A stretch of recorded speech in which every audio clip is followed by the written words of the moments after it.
Computer take and আইটিতে সকলকে স্বাগত। আজকে আমরা দেখব ভিডিও ফেলে কিভাবে করব বা অডিও ফেলে কিভাবে করব, তার সাথে আরও কিছু কাজ দেখব। এখানে আমরা তার আগে কিছু কাজ দেখি। এখানে সার্চ বার আছে, একটা নিচে টেক্সট বারে সার্চ অপশান আছে, ট্রাই ফেয়ার টু সার্চ, যেটাই টাইপ করবো এখানে সার্চ হয়ে আসবে। এখান থেকে আমার কম্পিউটারের যাবতীয় সফটওয়্যার বা যেসব ইনস্টলকৃত বা সিস্টেম সফটওয়্যার আছে সার্চ দিলে এখানে আসবে। আমার প্রয়োজনে আমার যেটা লাগবে সেটা এখান থেকে সার্চ দিয়ে টাইপ টু হেয়ার এখানে সার্চ দিয়ে আমি এখান থেকে নিতে পারবো। এখানে ক্লিক করলাম, এখানে আমার যেটা আমি সার্চ দেবো ক্যালকুলেটর, CAL, এই যে ক্যালকুলেটর ওপরে আসছে, এখান থেকে ক্যালকুলেটর আমরা ওপেন করে নিতে পারি। এখানে ক্যালকুলেটর ওপরে ক্লিক করব, ক্যালকুলেটর চলে আসে। এখান থেকে আমি ক্যালকুলেটরে কাজ করতে পারবো। আর এখানে আমি কেটে দিলাম।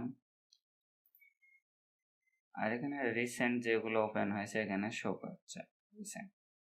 আমি অন্য আরেকটা অপশান নেব, ফটোশপ দিলাম,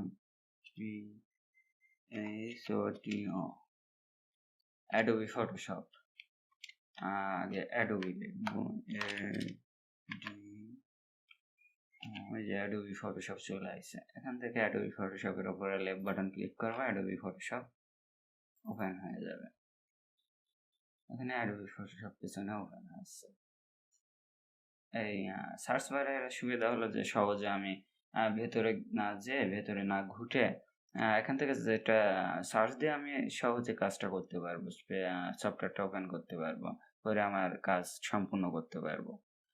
ভেতরে গিয়ে খোঁজাখুঁজি না করে এখান থেকে একবারে সার্চ দিয়ে আমি নিয়ে এসে যে ফটোশপের কাজ আমি শুরু করতে পারবো। এটাও কেটে দিলাম। এখানে আসবো ফটোশপ, আমি যাবতীয় যা আছে মাইক্রোসফট দিলে মাইক্রোসফট আসছে, যেমন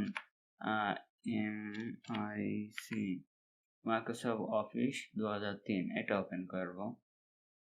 এর উপরে মাউস ডাবল ক্লিক করব, এখান থেকে মাইক্রোসফট অফিস ওপেন হচ্ছে। এটার জন্য আমাদের কাজে অনেক সুবিধা হয়, এই সার্চ বারের জন্য সার্চ করে ওটা নিয়ে নিতে। এখান থেকে আমরা ক্লোজ করে দেব। আমরা যে ভিডিও পেলে বা অডিও পেলে করব, সেটা প্লে করার জন্য আমাদের প্রয়োজনীয় ফাইলে যেতে হবে। সেক্ষেত্রে আমার ফাইল আছে এখানে ডিসপিসির ভেতরে, রাইট বাটন ক্লিক করব, ওপেন করব। এখান থেকে নিউ ভলিউম ডি ড্রাইভে আছে, এর উপরে রাইট বাটন ক্লিক করে ওপেন দেবো, অথবা ডাবল ক্লিক করলে ওপেন হবে। এখানে বেসিক কম্পিউটার কোর্সের ভেতরে আমার আছে, এটা ডাবল ক্লিক করলাম, ওপেন হয়েছে। এখানে আমরা একটা ভিডিও প্লে করবো আগে। এখানে রাইট বাটন ক্লিক করে ওপেন দিলে ওপেন হবে, অথবা সরাসরি ডাবল ক্লিক করলেও ভিডিওটা ওপেন হবে। এখানে হচ্ছে ভিডিওটা ওপেন হয়েছে, এই যে এটা ওপেন হয়েছে। এখান থেকে যে স্টপ করে রাখতে পারি, এখান থেকে এটা ম্যাক্সিমাইজ করলে যে ছোট করে রাখতে পারবো, অথবা ম্যাক্সিমাইজ করলাম এটা বড় হয়েছে। আর এখান থেকে মিনিমাইজ করলে এটা নিচে ট্যাক্স বারে জমা হয়ে যাবে। আবার এখান থেকে ট্যাক্স বারে ক্লিক করবো, পরে এখান থেকে আবার প্লে করতে পারবো। এখান থেকে ম্যাক্সিমাইজ করলাম, রিস্টোর করলাম, আবার ওখানে ম্যাক্সিমাইজ করলাম, বড় হলো। আর এখান থেকে এই যে মিনিমাইজ করলে নিচে ট্যাক্স বারে জমা হয়ে যাবে। আবার এখান থেকে যে ট্যাক্স বারে ক্লিক করবো, ভিডিও হলে চলে গেছে। আর এখান থেকে প্রসেস এটাই কেটে দিলে সম্পূর্ণ ভিডিওটা ক্লোজ হয়ে যাবে। এবারে আমরা এখানে রাইট বাটন ক্লিক করে ওপেন উইথ বলে অপশান আছে, এই অপশানে আসবে। ওপেন উইথে গেলে এখানে আমার এই ভিডিওটা অন্যান্য মিডিয়া প্লেয়ারতে চালানো যাবে। যে সফটওয়্যার আছে ভিডিও প্লেয়ার অন্যান্য, সেগুলোর মাধ্যমে চালানো যাবে। আমার ছিল ডিফল্ট হিসেবে যেটা ছিল সেট করা মিডিয়া প্লেয়ারে চলছিল। এখন আমরা মুভিস অ্যান্ড টিভিতে চালাবো। এটার উপর ক্লিক করবো, এই যে ওই সফটওয়্যারের ভেতরে এটা পেলে হয়েছে। এখান থেকে ছোটো বড় করে দিতে পারি, কেটে দিলাম। এখন আমি এটা সরাসরি ওপেন করলেই যেন হচ্ছে আমার এখান থেকে মুভি অ্যান্ড টিভিতে ওপেন হয়। সেক্ষেত্রে আমরা এখানে ওপেন উইথে আসবো, ওপেন উইথে এসে এখান থেকে চুজ অ্যানাদার অ্যাপ এটাই ক্লিক করব। চুজ অ্যানাদার অ্যাপসে এখানে এসে আমার সেট করা আছে এখানে মিডিয়া প্লেয়ারে। এখন আমি এখানে মুভিস অ্যান্ড টিভিতে দেব।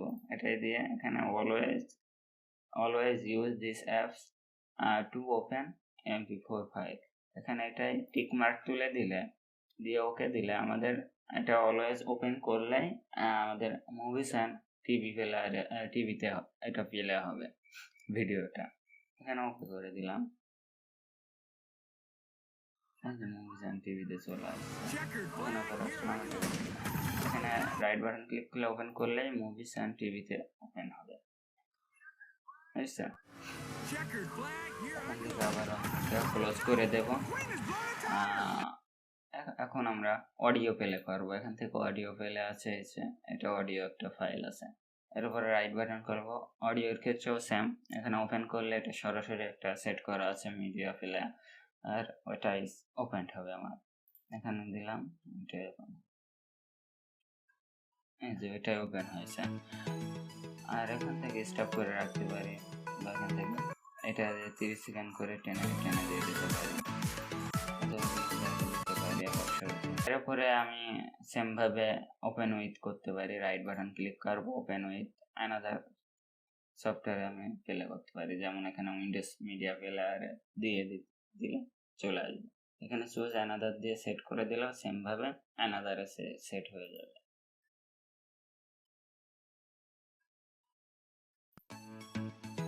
আর এখানে আছে, তাহলে আমরা এখন ভিডিও এবং অডিও কিভাবে প্লে করতে হয় সেটা তো দেখলাম।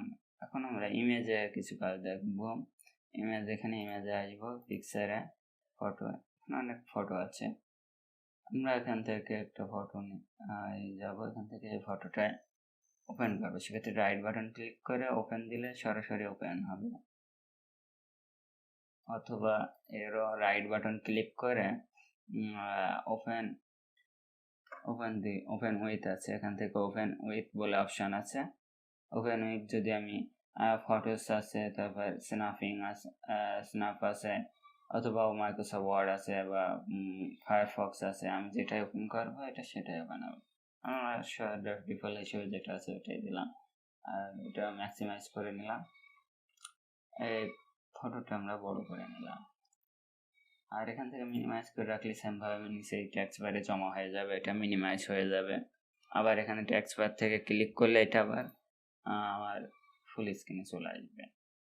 এটা আমরা এখান থেকে জুম করে নিতে পারি। নিচে যে প্লাস আছে একটাই জুমে, এটা দিলে বড় হবে। কিবোর্ড থেকে কন্ট্রোল চেপে প্লাস দিলে বড় হবে, এটা জুম হবে। আর কন্ট্রোল চেপে মাইনাস দিলে হচ্ছে এটা জুম আউট হবে পিকচারটা।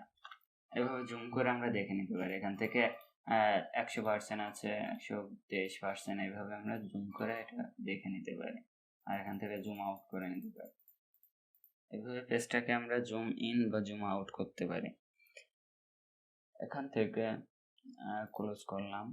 আর যদি আমি এখান থেকে আবারও ডাবল ক্লিক করে ওপেন করলাম, পেজটা আমার পরে পিকচারটা নিয়ে আসবে। সেক্ষেত্রে আমরা এখানে যে ডান সাইডে নেক্সট একটা চিহ্ন আছে, এখানে এর উপর মাউস পয়েন্টার রাখলে নেক্সট লেখা দিচ্ছে।